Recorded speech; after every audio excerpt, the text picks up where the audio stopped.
말씀 봅시다. 마태복음 9장입니다. 마태복음 9장 27절에서 34절.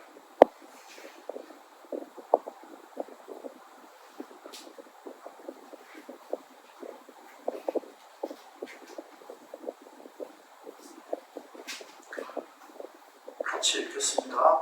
마태복음 9장 27절에서 34절 시작.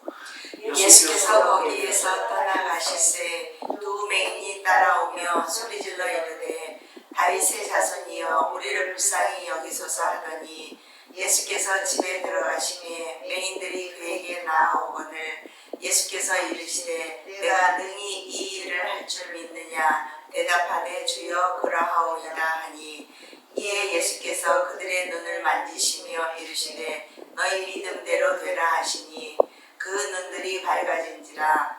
예수께서 엄히 경고하시되 삼가 아무에게도 알리지 말라 하셨으나 그들이 나가서 예수의 소문을 그 온 땅에 퍼뜨리니라.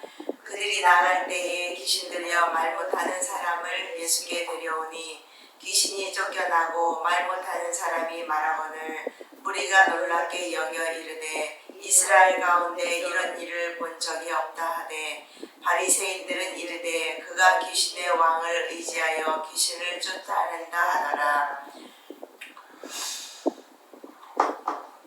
두 맹인과 말 못하는 자를 고치신 이절입니다. 제목이 너희 믿음대로 되라.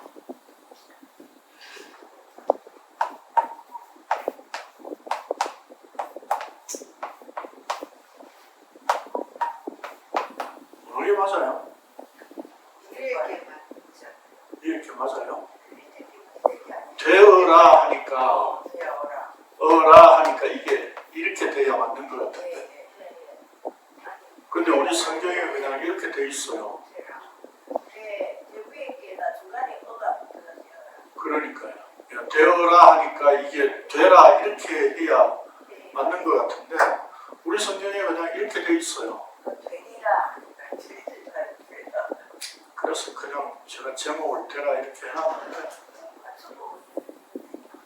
모르겠습니다. 하여튼 국어가 어려워요. 그래서 성경이 이렇게 또 돼 있는데 또 내가 이렇게 쓰니까 또 이상하더라고요. 그래서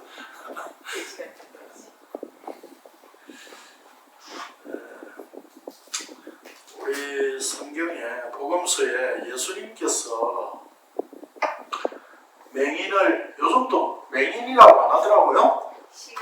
시각장애인이라고. 옛날에 봉사 소경이라고 했죠.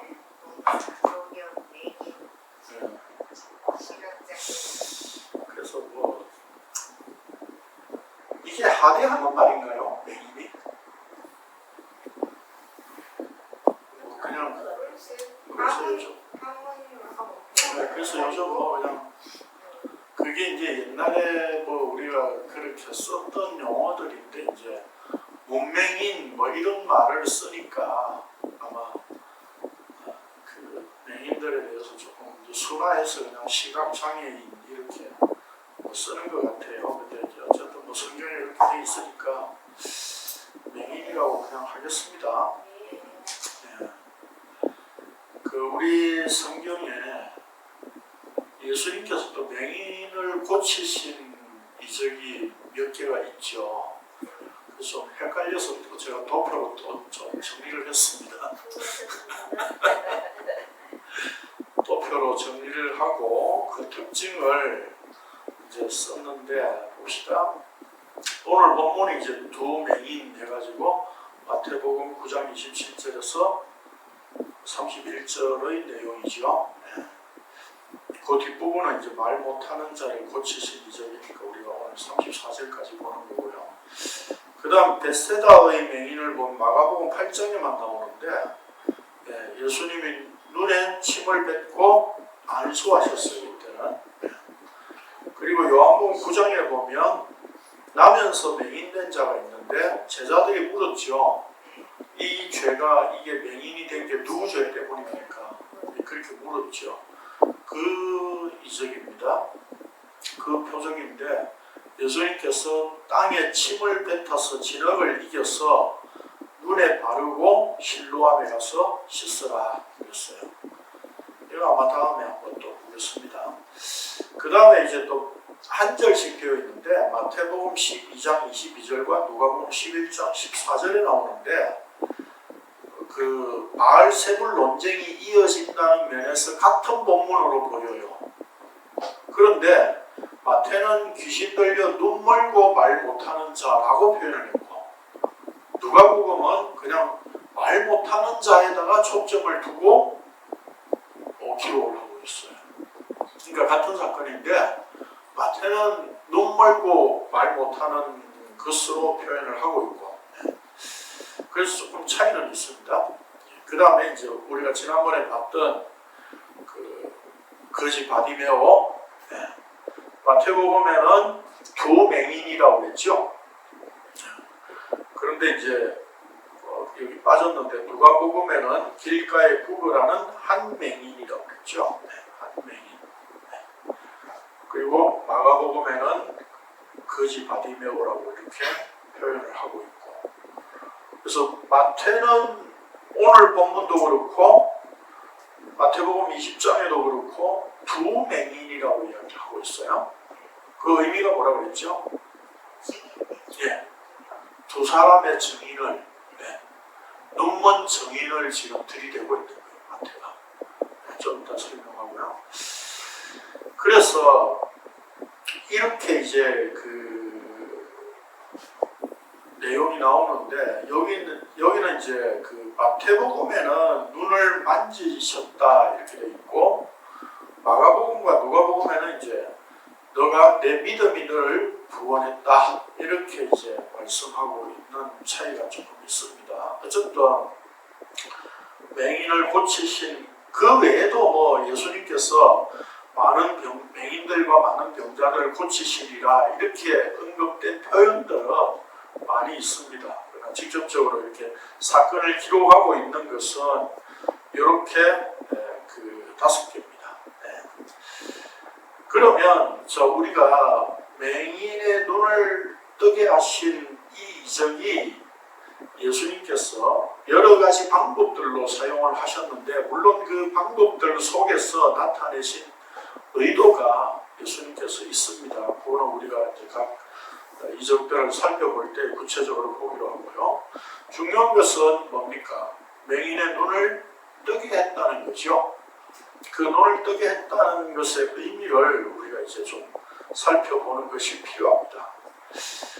마태복음 4장에 보면 4장 13절에서 17절 되어 있죠. 교환에 읽어보겠습니다. 시작. 나사렛을 떠나 스불론과 납달리 지경 해변에 있는 가버나움에 가서 사시니 이는 선지자 이사야를 통하여 하신 말씀을 이루려 함이라. 일러스되 스불론 땅과 납달리 땅과 요단강 저편 해변 길과 이방의 갈릴리여 흑암에 앉은 백성이 큰 빛을 보았고 사망의 땅과 그늘에 앉은 자들에게 빛이 비치었도다 하였느니라. 이때부터 예수께서 비로소 전파하여 이르시되 회개하라 천국이 가까이 왔느니라 하시더라.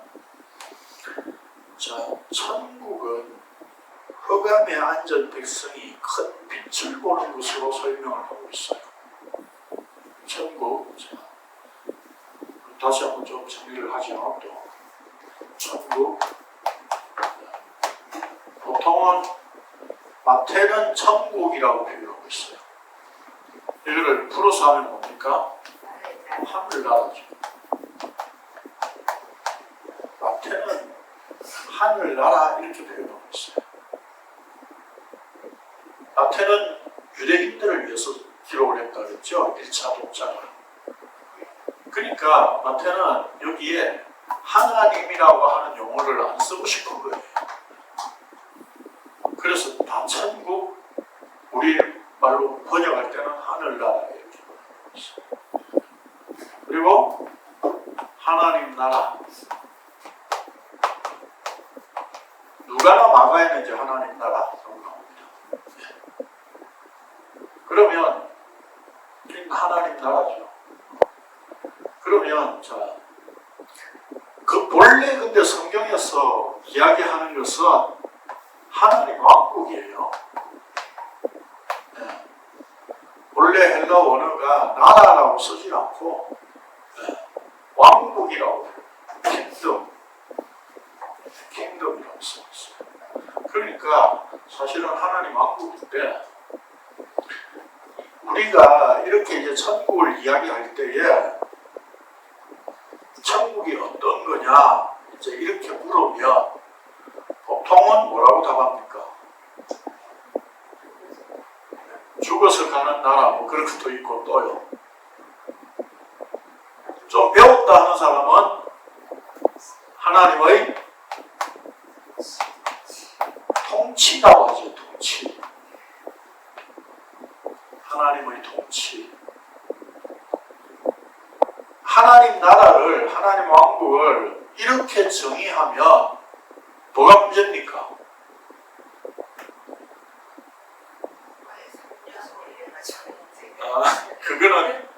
그거는 이제 뭐 나라라고 자꾸 하니까 뭐 영토, 주권, 국민 뭐 이런 거 가지고 자꾸 이제 이야기를 하는데 하나님의 통치로 정의를 하나님 나라를 왕국을 정의를 하면 뭐가 문제가 되죠? 네. 구약에는 하나님 통치가 있었습니까? 없었습니까?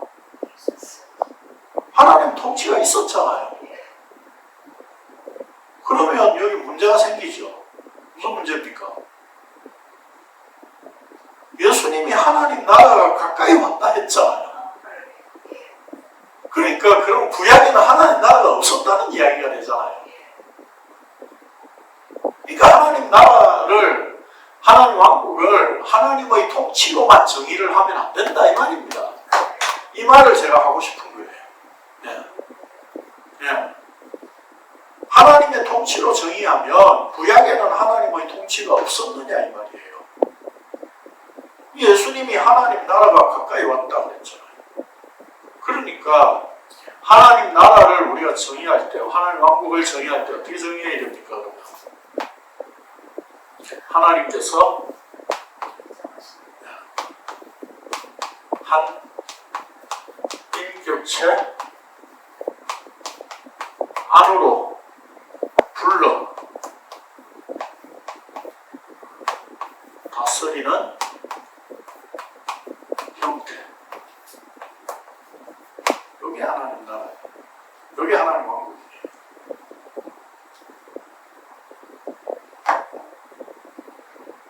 그러니까 예수님이 이 땅에 오셔서 천국이 가까이 왔다 했으니까 자신이 이 땅에 오신 것을 두고 표현하신 거잖아요. 그렇죠? 그러니까 곧 십자가를 지실 거니까. 그러니까 십자가로 하나님의 왕국이 온전히 드러날 거다 이 말이죠.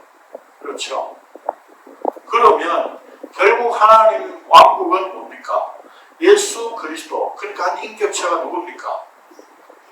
예수 그리스도죠. 예수 그리스도. 하나님께서 예수 그리스도 안에 불러들여 다스리는 나라. 네, 그냥 다스리는 나라, 왕국. 이렇게 얘기하시면 되겠죠. 표현하면 되겠죠. 왕이 주권을 가진 나라죠, 왕국은. 그러니까 영토, 주권, 뭐 국민 이런 걸로 자꾸 나라로 설명을 하려고 하면 안 됩니다. 김성수 목사님도 뭐 설명 들어보면 그렇게 표현하고 있는데 그렇게 돼버리면 국민이 주권을 가진 나라가 돼버려요. 그렇잖아요. 영토, 주권, 국민 이렇게 말할 때는 국민이 주권을 가진 나라를 설명하는 거라니까요. 그러나 성경은 하나님 왕국이에요. 왕이 주권을 가진 나라예요. 그래서 예수 그리스도 안에 불러들여서 다스리는 나라, 왕국. 그게 하나님 왕국이에요. 그래서 구약에는 하나님의 통치가 있었지만 예수 그리스도 그분이 이 땅에 오셔서 자기 백성들을 그 안에 불러들여서 다스리는 형태는 아니었잖아요. 그렇죠? 여기 좀 구체적으로 들어가야 돼요. 인격체 안에 자기 백성을 넣어야 되겠죠. 또 반드시 자기 백성을 불러 다스리는 왕국.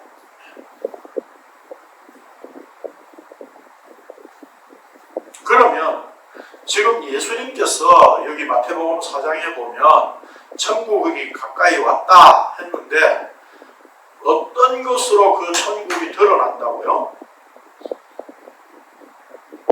지금 예수님이 어디에 계세요? 가버나움에 지금 계시죠. 그렇죠. 나사렛을 떠나 이제 그 어릴 때 사시던 나사렛을 떠나서 서불론과 납달리 지금 해변에 있는 가버나움에 사시니까 이게 이 땅이 지금 어디라고요? 여기 15절 끝에 보니까 이방의 갈릴리라고 했죠. 갈릴리가 유대인들이 사는 곳이었지만 예루살렘 성전이 있는 유대와는 동떨어진 곳이었기 때문에 이방으로 거의 취급을 했다고 해요. 이방 지역으로.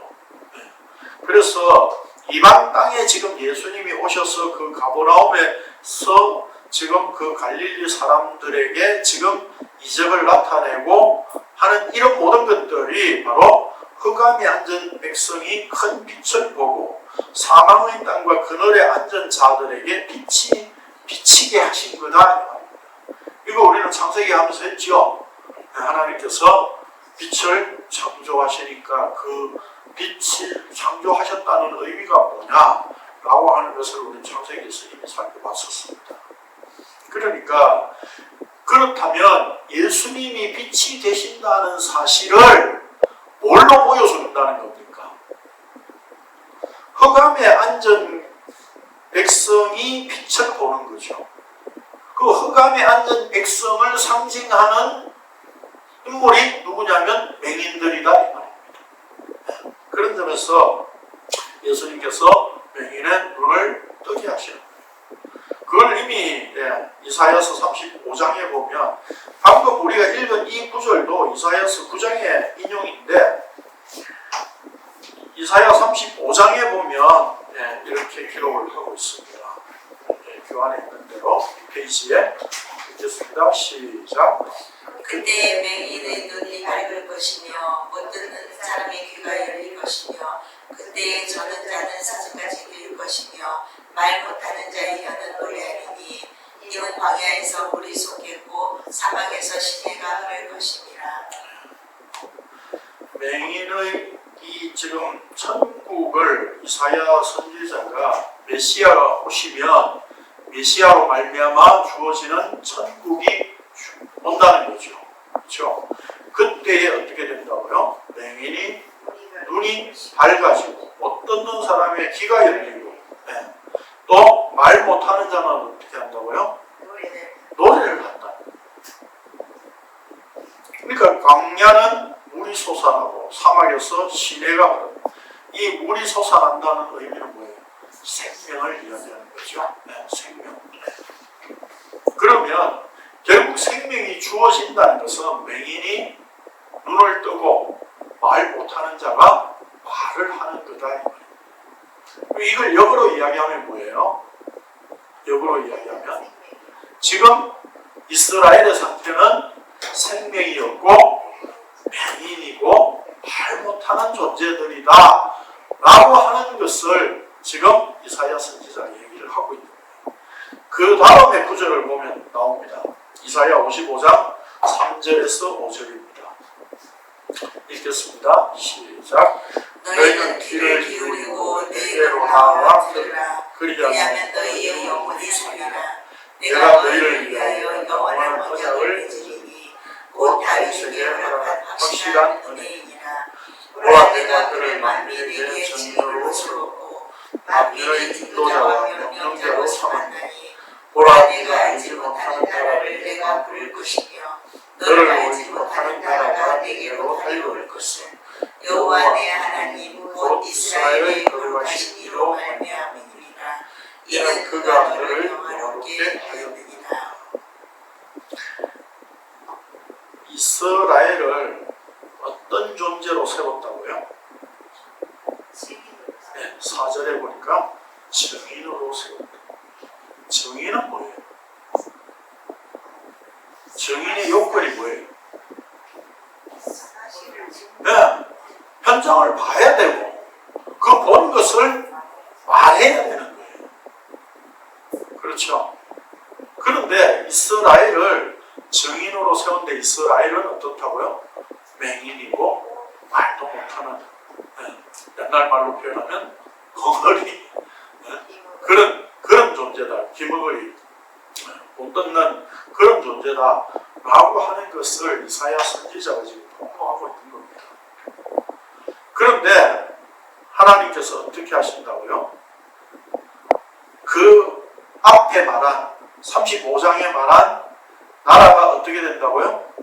광야의 물이 생명이 솟아나는 그런 나라가 어떻게 된다고요? 여기 5절에 보니까 나라가 온다는 거예요. 나라가. 네. 너희가 그 나라에 들어간다 이렇게 표현하지 않고 그 나라가 달려온다는 겁니다. 주어진다는 거예요. 이게 하나님께서 일하시는 내용이라는 거예요. 그러면 결국 뭡니까? 메시아가 오면 그 나라가 이루어진다는 의미죠. 자, 그래서 여기 이제 마태는 이제 여기 두 맹인이라고 이제 언급을 하고 있는데, 이 두 맹인에 대한 이제 내용은 여기만 나옵니다. 마태복음에만. 그래서 이 맹인이 따라오면서 소리를 질렀죠. 다윗의 자손이여 우리를 불쌍히 여기소서 라고 하였는데, 마태는 우리가 지난번에 봤던 20장에서도 보면 마가는 그냥 바디메오, 그 다음에 누가는 한 맹인, 이렇게 해서 두 맹인 중에 한 사람에게만 집중해서 한 사람만 소개를 하고 있었죠. 누가는. 그렇지만 마태는 여기서도 두 맹인 두 사람이라고 분명히 언급을 했습니다. 그러니까 마태는 계속해서 지금 유대인들, 1차 독자인 유대인들을 향해서 두 증인을 내세우는 거예요. 그 두 증인을 내세우는데 어떤 자들이에요? 맹인이지요. 그러니까 유대인들 입장에서 야, 맹인이 무슨 증언을 하냐? 뭘 봤다고 증언을 해? 그런데 마태가 하는 이야기는 뭡니까? 얘들이 진짜 원자들이야. 너희들은 못 보고 얘들이 진짜 원자들이야. 그리고 지금 이어서 말 못하는 자를 지금 고치신 이적을 통해서 얘가 진짜 말하는 자야. 말할 수 있는 자야. 진리를 말할 수 있는 자야. 이 얘기를 하고 있다고요, 지금. 그런데 마태는 그래서 두 사람이 예수님을 다윗의 자손이라고 증언을 하죠. 직역을 하면 이게 다윗의 아들이라는 뜻입니다. 예수님이 어떻게 다윗의 이제 아들이 되느냐라고 하는 거죠. 그 두 증인에 대해서는 신명기 19장 15절 참고하면 되고요. 읽겠습니다. 어떤 재판이든지 최소한 증인이 2명이 있어야 돼요. 그래서 우리 신약 성경에도 보면 우리의 구원에 대해서 누가 증거한다고요? 물과 성령으로 그렇게 표현하고 있죠. 그럼 물은 뭐예요? 네. 물은 뭐예요? 네. 창세기 우리 했잖아요, 이미. 하나님의 영이 품고 있는 그 생수. 그러니까 결국은 뭡니까? 성령께서 하나님이 두 번 증거하신다는 거예요. 네. 그래서 두 증인이라고 할 수 없겠죠. 두 번의 증언을 충족시키는 그 일을 하나님이 친히 하신다는 뜻입니다. 그런 것도. 네. 그래서 그걸 굳이 이제 풀어서 말하자면 이제 말씀과 성령이라고 할 수 있겠죠. 그런 점에서. 네. 그런 점에서 이제 진리의 성령이라고 표현하고 있습니다. 네. 자, 어쨌든 그렇게 해서 모든 재판의 조건은 최소한 2명의 증인이 있어야 그 증거가 증거로 채택될 수 있다는 뜻입니다.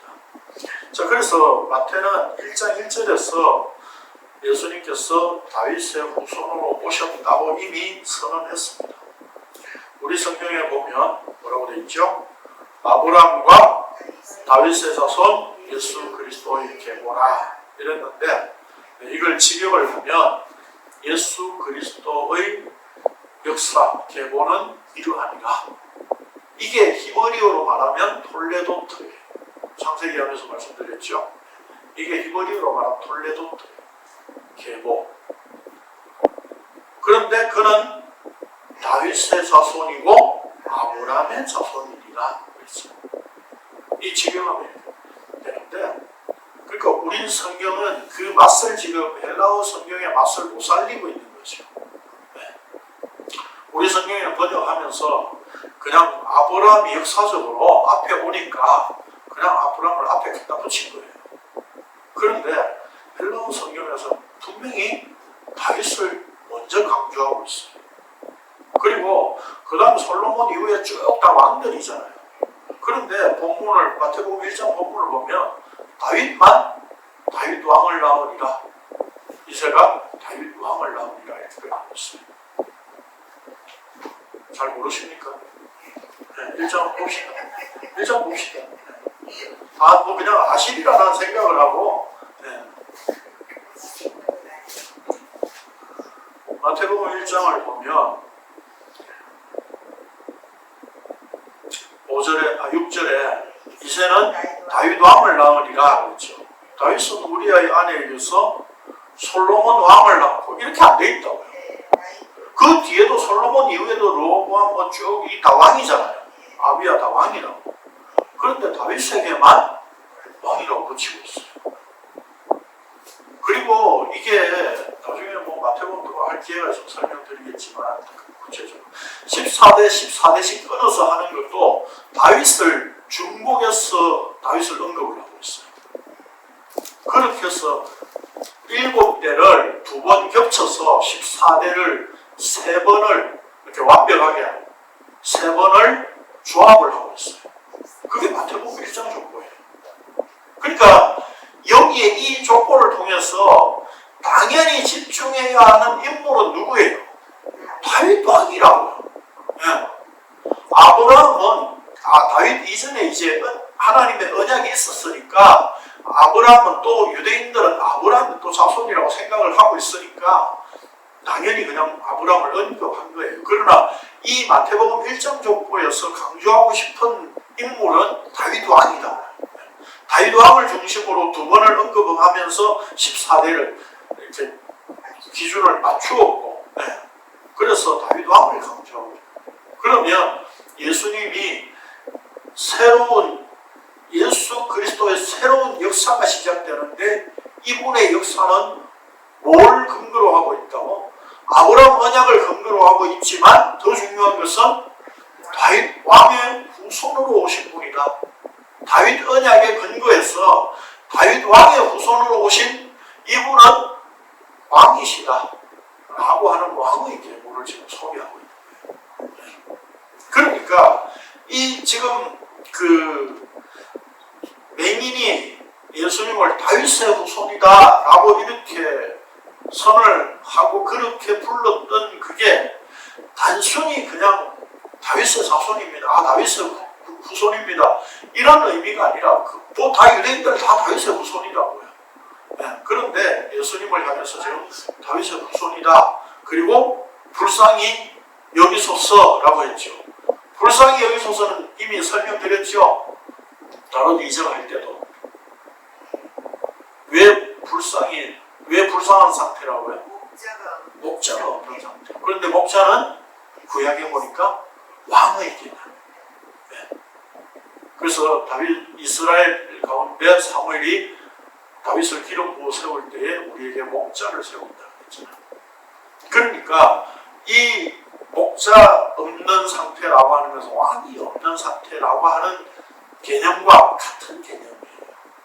그러니까 이 지금 맹인이 다윗의 후손이 우리를 불쌍히 여기소서라고 하는 말은 우리의 왕이십니다 라고 하는, 우리의 목자가 되어주시고 우리의 왕이 되신 예수 그리스도라고, 예수님이라고 지금 고백하고 있는 내용이에요.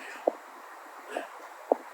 그러면 이 지금 맹인이 지금 이런 어떤 고백을 할 수 있었던 것이 어디에서 나온 거겠습니까? 그 당시에는 회당에만 성경을 양피지에 써서, 구약이죠. 그러니까 보관을 하고 있었습니다. 회당에 들어가서 성경을 읽었겠습니까? 맹인이? 안 읽었을 거다. 그런데 맹인이 이렇게 고백을 하고 있다는 건 뭡니까? 성경을 눈뜨서 볼 수 있는 자는 예수님을 다윗의 후손으로 왕으로 못 알아보고 있잖아 라고 하는 고발, 그들의 죄를 지금 맹인을 통해서 폭로하고 있는 거예요. 마태복음 2장이니까 이미 나왔었잖아요. 그렇죠? 동방 박사들이 별을 보고 오다가 왕이니까 당연히 헤롯 왕궁에 가면 있을 거라고 착각을 하고 헤롯 왕궁에 들어갔잖아요. 그랬는데 왕이 어디서 나셨습니까? 라고 하니까 헤롯이 서기관들하고 대제사장을 불렀죠. 불러가지고 왕이 어디서 나느냐 물으니까 성경을 찾았어요. 미가서. 베들레헴에서 납니다. 다윗의 후손으로.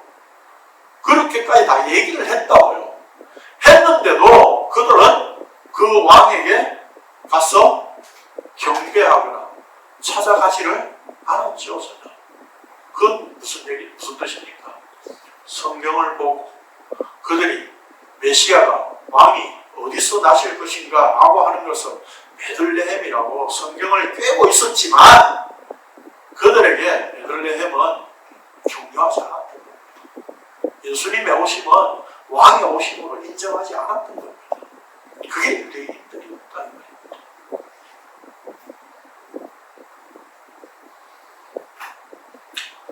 그렇다면 여기 이 맹인의 이제 믿음이 어디서 왔는지 봅시다.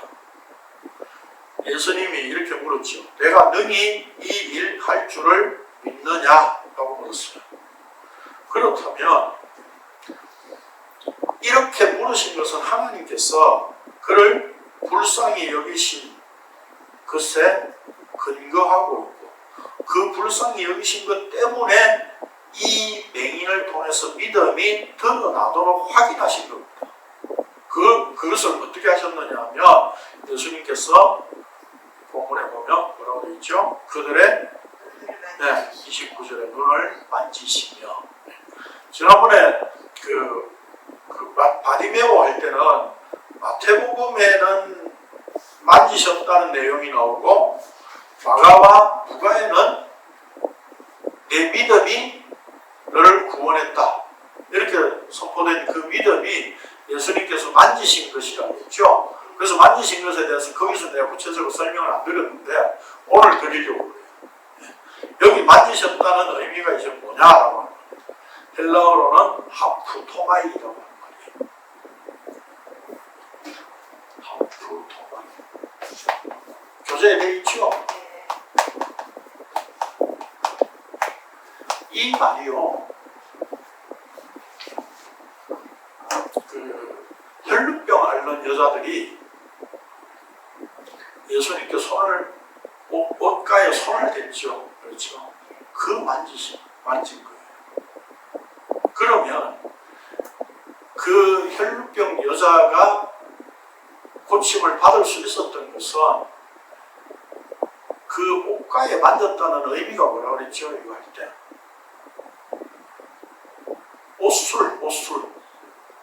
옷술이에요. 우리 성경에는 그렇게 번역이 정확하게 안 돼 있는데 그 여자가 만진 것은 옷술이에요. 옷술은 뭐예요? 이 옷 실을 길게 해가지고 거기에 말씀을 기록했다. 신명기 6장에 말씀을 기록했다. 그러니까 그 여자가 만진 것은 말씀을 만진 거예요. 그 말씀에 합류된 거예요. 내가 이 말씀에 하나가 되어져야 돼 라고 하는 그런 의미였다 이 말입니다. 그런 점에서 지금 이 만진다라고 하는 것은 단순히 그냥 예수님 자신을 내어주신다라고 하는 의미만 있는 게 아니라 고린도전서 7장 1절을 보면 찾아봅시다. 고린도전서 7장 1절 이것도 찾아봐야 됩니다.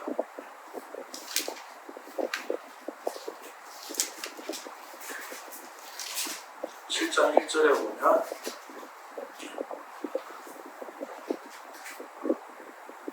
제가 읽을게요. 너희가 쓴 문서에 대하여 말하면 남자가 여자를 가까이 아니함이 좋으나 그랬어요. 여기 하프 토마이가 뭐겠습니까? 가까이 하는 거예요.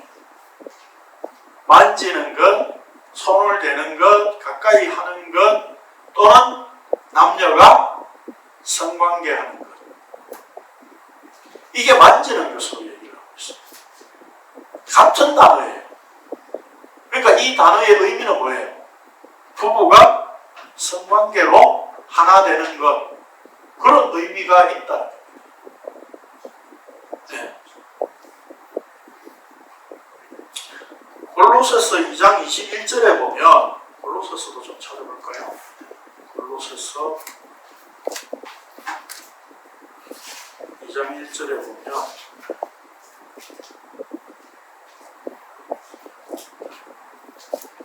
아, 2장 21절입니다. 골로새서 2장 21절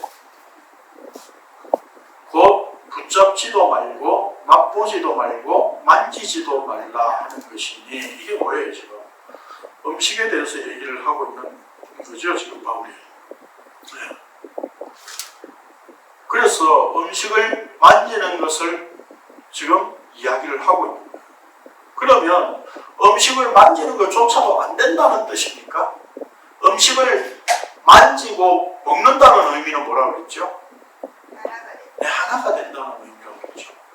그러니까 여기에도 음식을 만지는 것조차도 지금 먹는 것과 같은 의미로 표현하고 있는 거예요. 같은 단어예요. 마태복음 8장 3절에서도 나병 환자에게 손을 대시며 네가 깨끗하게 되리라 그랬어요. 그러니까 단순하게 손을 댄다는 의미가 아니라 예수님 자신을 내가 내 자신을 내어줄게. 그게 뭐예요? 십자가죠. 십자가에서 죽음을 대속의 죽음을 통해서 자기 자신을 넘겨주시는 거예요. 내어주시는 거예요. 그러니까 여기서 지금 이 맹인들에게 손을 대셔서 만지셨다라고 하는 말은 자신을 십자가에 내어주심을 전제하고 지금 맹인들에게 자신을 내어주신 거예요. 그걸 미리 보여주신 거다. 그런 점에서 바로 예수님께서 맹인들에게 손을 대신 것은 자신의 십자가 죽음을 나타내는 것이에요.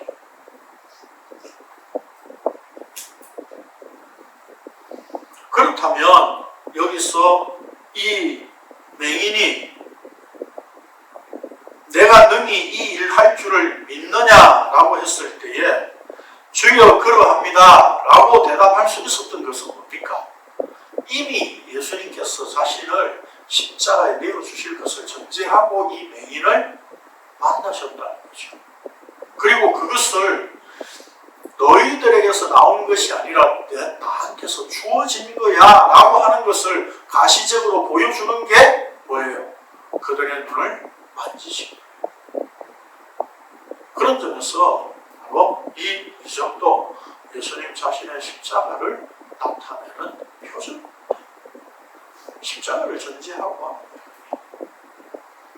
결국 그들이 눈을 떠서 밝게 된다는 의미는 바로 그들이 지금 앞에 천국이신 예수 그리스도를 볼 수 있다는 얘기는 바로 구약에서 이사야 선지자가 예언했던 그 천국이 왔다는 거예요.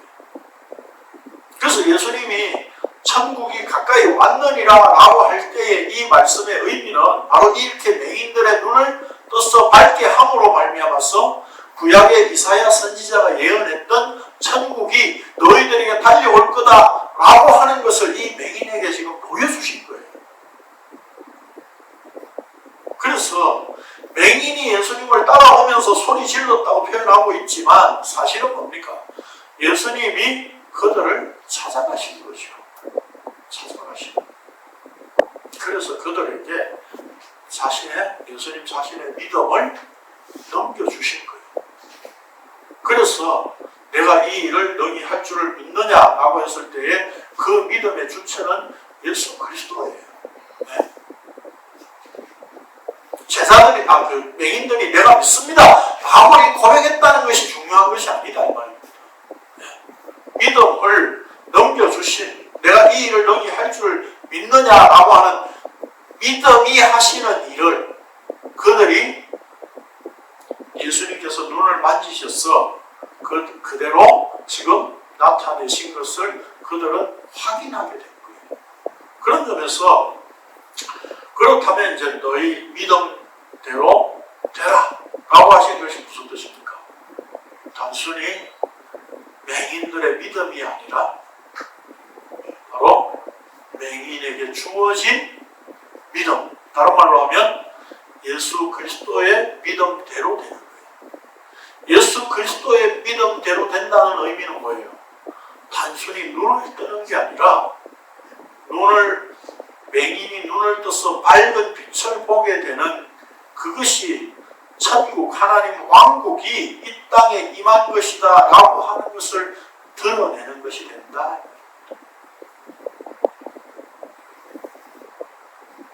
그래서 이 예수님께서 단순히 맹인들을 고치고 눈을 뜨게 했다는 그게 초점이 있는 게 아니에요. 그러니까 이 표적을 통해서 우리가 알 수 있는 게 자신의 십자가를 나타내 보여주신 거지 맹인의 눈을 뜨게 했다는 게 중요한 게 아니에요. 그런데 아직까지 요즘도 그런 이적 집회 이런 거 많이 하잖아요. 그렇죠? 네.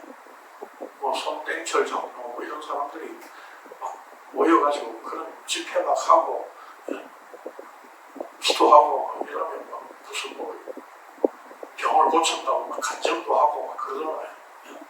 어떤 교회는 또 뭡니까 이빨이 금리빨로 변한다고 거기서 가고 이빨 금리빨로 변하면 뭔데요 그게? 그래서 팔아먹을 겁니까? 아니 금리빨로 바뀌면 그게 뭐 그리 중요한데요? 금리빨 끼고 지옥 가는 건데.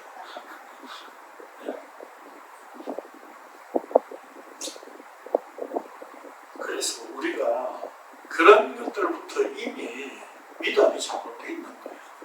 우리가 병 고침 받았어 하나님의 일을 하자 라고 하는 식으로 자꾸 우리 쪽에 뭔가 행위에 근거를 두니까 그 이적들도 그렇게 받아들이는 거예요. 내 쪽에서 뭔가 자꾸 행위를 만들려고 하는 거예요. 그래서 정말 기독교 채널을 보면요, 기독교 방송의 TV를 보면 정말 한심합니다. 네? 매일 저녁 보니까 홀린 가신가 이런 거 하는 거 보면 아픈 사람 전화해가지고 기도하는데 TV 화면에 이렇게 영상인데 거기다 손 대고 또 기도하고, 네? 그 손 무슨 장로 하는 것도 핸드폰 켜가지고 영상으로 해가지고 그 장로를 비추라고 그러잖아요. 네?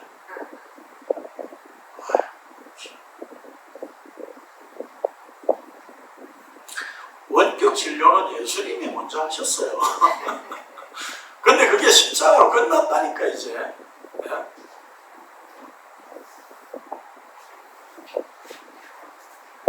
그렇게 해서 병을 고친다는 게 무슨 의미가 있느냐. 예수님은 지금 이 맹인을 고치시는 걸 통해서 자기 십자가를 지금 드러내고 있다.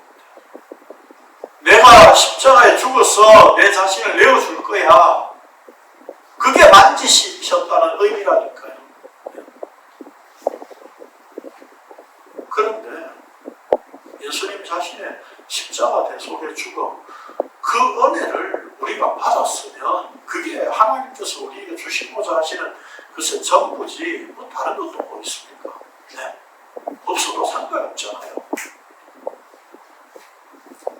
그런데 우리는 꼭 거기에 자기 어떤 신앙의 근거를 마련하려고 내 믿음을 챙기려고 자꾸 내 쪽에서 어떤 근거를 붙잡을 수 있는 근거를 요구한다고. 그게 이적을 통한 경험, 병 나은 경험 이거잖아요. 그래서 하나님 이번에 마음 낫게 해주셔. 내가 평생을 주를 위해서 살겠습니다. 3일만 지나보세요. 주를 위해서 사나?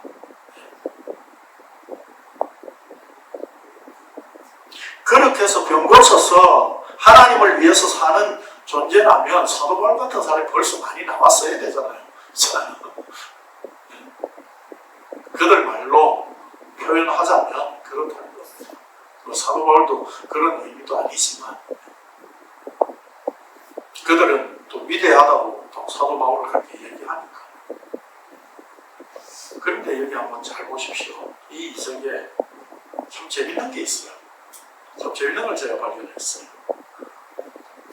제가 교환에 4페이지에 맨 위에서 5째 줄에 해놨는데 여기 본문에 등장하는 사람이 예수님 외에 4부류가 있습니다. 그렇죠? 예수님을 따라오며 불렀던 맹인, 그 다음에 귀신 들려 말하지 못하는 자, 그 다음에 또한 그를 예수님께 데려온 자, 그리고 귀신의 왕을 의지하여 귀신을 쫓아낸다고 비난하는 바리새인. 이렇게 4부류죠. 근데 여러분 잘 한번 생각해 보십시오. 사실 예수님 앞에 데려와야 할 자는 누굽니까? 말 못하는 자가 아니잖아요. 맹인이어야 돼요. 그렇지 않나요? 제 생각이 잘못됐나요? 예수님께 데려온다는 자는 맹인이어야 돼요. 못 보니까. 그런데 말을 못하는 자를 데려온다고요. 이게 무슨 얘기입니까? 네? 증인도 아닌 것들이 지금 증인 노릇하고 있다는 뜻이죠. 그렇죠? 그러니까 데려오려면 맹인을 데리고 와야지. 말 못하는 사람을 데리고 온다고요. 말 못하는 사람을 데리고 왔다는 건 뭐예요? 예수님 얘도 좀 고쳐주십시오. 자기 병 고치는, 다른 사람 병 고치는 경험, 이런 것들을 축적하려고 하는 것에 불과하다 이 말입니다. 결국 뭡니까? 바리새인들이 예수님을 향해서 귀신을 의지해서 쫓아낸다. 귀신을 쫓아낸다. 이렇게 말하는 자와 하나도 다를 바가 없는 거예요. 그런 점에서 말 못하는 자와 맹인은 같은 부류예요. 말 못하는 자를 예수님께 데려온 자나 귀신의 왕을 힘입어서 귀신을 쫓아낸다고 말하는 자들이나 다 똑같은 존재다. 그들은 뭐예요? 그래서 예수님께서 여기에 말 못하는 자를 귀신 들린 자로 나타내고 있습니다. 그냥 벙어리가 아니라. 그렇다면 결국 뭡니까? 이들은 더러운 영에 사로잡힌 자들이다.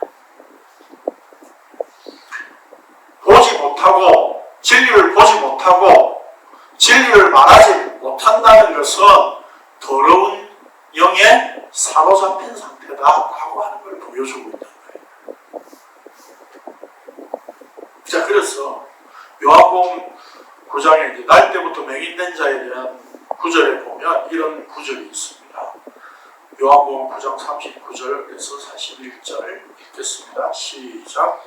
예수께서 이르시되 내가 심판하러 이 세상에 왔으니 보지 못하는 자들은 보게 하고 보는 자들은 맹인이 되게 하려 함이라 하시니 바리새인 중에 예수와 함께 있던 자들이 이 말씀을 듣고 이르되 우리도 맹인인가?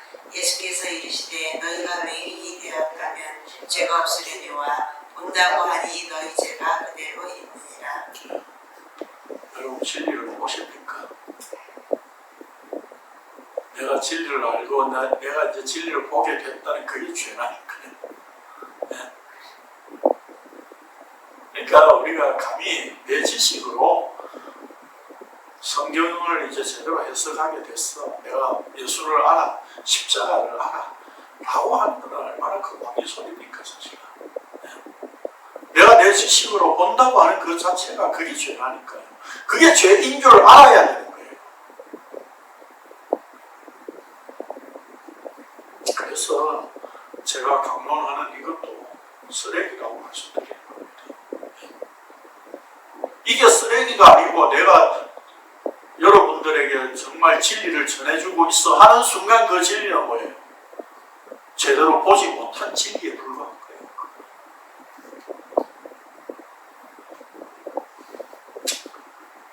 그래서 결국에는 예수님께서 지금 그들에게 눈을 띄워주고 말을 하게 하는 이 이적을 통해서 진짜 그들에게 빛이 되고 그들의 말을 할 수 있는 그 진리가 되신 예수 그리스도 그분이 십자가를 통해서 이제 하나님의 정인이 제대로 이 땅에 오신 거야 라고 하는 것을 나타내 주고 있는 거예요. 그러니까 하나님의 온전한 정의는 이스라엘은 실패했고 예수님께서 이 땅에 오셔서 하나님에 대한 온전한 정의로 이 땅에 오신 것이다 라고 하는 것을 나타내 주고 그러면 예수님께서 그 정의를 하나님에 대한 정의를 뭘로 하신 겁니까? 십자가로 하신 거죠. 하나님은 이런 분이야. 십자가에 죽으시는 하나님이야 라고 하는 것이 하나님에 대하여서 예수님께서 제대로 드러내 보여주실 거라고 해요. 그렇다면 바로 우리는 뭡니까? 이제 그 십자가의 증인이 되는 거죠. 병 낫다는 증인이 되는 게 아니라 십자가의 증인이 되어져야 돼요. 그래서 사도행전 1장 8절에 보면 이렇게 말씀하고 있습니다. 같이 읽겠습니다. 오직 성령이 너희에게 임하시면 너희가 권능을 받고 예루살렘과 온 유대와 사마리아와 끝까지 이르러 내 증인이 되리라 하시니라. 너희들이 증인이 되어줬으면 좋겠어. 이게 아니라 증인이 되리라. 약속. 그분이 하신다는 겁니다. 그분이 증인, 온전한 증인이셨기 때문에.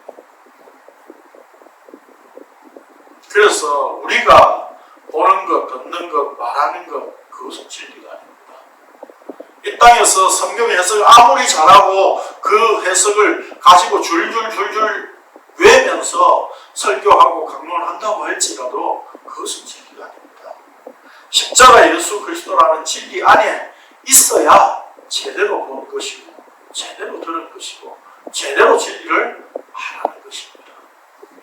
그렇다면 결국 예수님이 그 맹인들을 만지셨던 것처럼 자신을 내어주신 그 십자가 예수 그리스도 안에 합류되어지고 그 예수 그리스도 안에 부르심을 받은 자만 이 진리를 볼 수 있고 말할 수 있게 되었다는 것.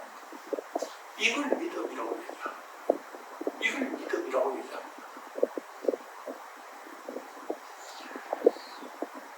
유대인들은 자기들이 스스로 성경을 보고 율법을 지킬 수 있다고 하니까 믿음과는 상관없는 모습으로 가버렸다고. 근데 그게 지금 한국 교회의 지금 모습이에요. 그래서 예수님께서 성경을 전혀 보지 못한 맹인을 불러가지고 앞에 세워놓고 빛을 본 자다. 이렇게 지금 설명하고 계십니다. 말하지 못하는 자를 고치셔서 말하게 했어. 바로 천국이 바로 하나님을 찬양하고 혀로 하나님을 노래한다고 하는 그 노래가 완성됐어. 그 나라가 완성됐어. 그게 예수님 자신의 십자가야. 이렇게 지금 선언하고 계신 거예요. 그게 이 이적을 통해서 나타내시고 있는데 결국 오늘 우리가 이제 예수 그리스도를 알게 되었고 믿게 되었다는 것은 무슨 의미입니까? 이제 진리를 보게 되고 진리를 들을 수 있는 귀가 열리고 진리를 말할 수 있는 입이 된다.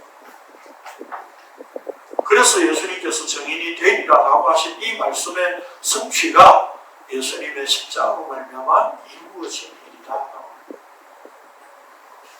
우리가 이렇게 진리를 말할 수 있다는 것 자체가 바로 십자가의 은혜로 되어진 겁니다. 이 진리를 볼 수 있는 게 이 십자가의 은혜로 된 겁니다.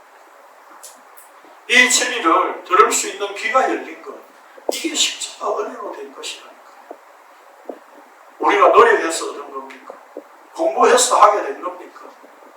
공부해가지고 내 기억 속에 남아있으니까 진리를 이제 알게 된 겁니까? 그게 아니라 십자가 은혜로 찾아오신 그 예수 그리스도의 은혜 때문에 은혜로 인해서 오늘 우리가 이 진리를 보게 되고 진리를 듣게 되고 말할 수 있게 된 겁니다. 그래서 여기에 이 사실 말할 수 없다는 것은 듣지 못하기 때문에 말을 못하는 겁니다. 그러면 결국에는 이 맹인과 듣지 못하는 자, 말하지 못하는 자, 이걸 통해서 바로 천국이 가까이 왔다라고 하신 예수님 자신을 통해서 빛이 되고 진리를 말할 수 있는, 들을 수 있는 상태로 만드시는 십자가 은혜를 나타내신 것이라고 하는 것을 우리가 다시 한번 확인할 수 있는 겁니다. 그래서 정인이라고 하는 것은 내가 공급 말하면 되는 겁니다. 그렇죠? 나는 십자가를 이렇게 보았어 라고 하는 거죠. 특별히 우리가 어디 가가지고 막 정인의 역할을 해야 된다는 얘기가 아니라 그냥 내가 본 것, 내가 들은 것, 내가 말할 수 있는 것, 그게 난 진리밖에 없어 이 말이에요. 그게 뭐 어떤 상태입니까? 열 말씀에서 말하는 거짓 증거하지 말라. 너희들을 이제 거짓 증거하지 않는 존재로 만들 거야. 이제 진리를 말할 수 있는 존재로 만들 거야 라고 하신 그 하나님의 약속이었다고요. 열 말씀 10계명이. 그 말씀대로 예수 그리스도 그분이 오셔서 완전히 성취하신 겁니다. 그 성취함 안에 있는 은혜를 마음속에 새길 수 있기를 바랍니다. 기도하겠습니다. 그러하신 주님 감사하게 됩니다. 진리를 볼 수도 없었고 들을 수도 없었으며 더더욱 말할 수조차도 없었던 저희들이었습니다. 흑암 가운데 있었던 상태였습니다.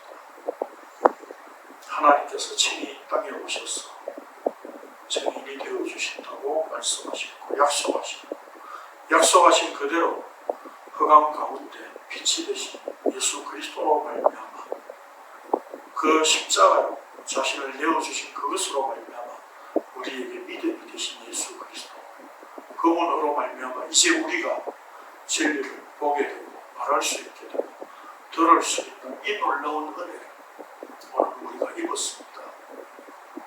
그러므로 오늘 우리가 세상에 잡다한 지식들을 쌓아서 말하는 것으로 우리의 자랑거리가 되지 않고 예수 그리스도의 십자가만 우리의 마음에 새겨진 자랑거리가 되게 하여 주옵소서.